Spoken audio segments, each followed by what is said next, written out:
Și am realizat această expoziție cu scopul de a arăta fiecărui student că este început de primăvară și cum știm că mărțișorul este simbolul primăverii, am confecționat manual toate aceste mărțișoare.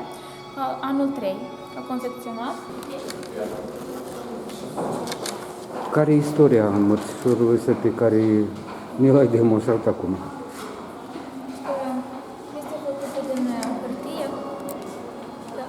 Din hârtie este făcut roșie și albă, pentru că așa este simbolul mărțișorului, este din alb și roșu și formează în florie. Și deja verde, pentru că sunt culorile primăverii. Că fiecare student a lucrat și fiecare s-a pus dorința și munca și dragostea în fiecare mărțișor confecționat de ei. Sunt mărțișoare tradiționale. Tradiționale sunt omuleții. Iată. Omuleții sunt tradiționali. Deja creativitatea sunt...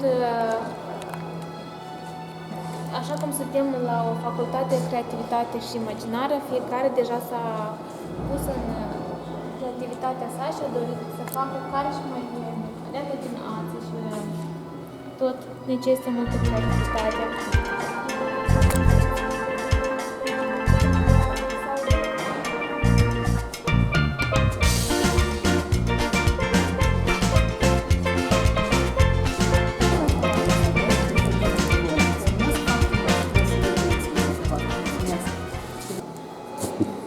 Sărbătoarea dragostei și reînvierii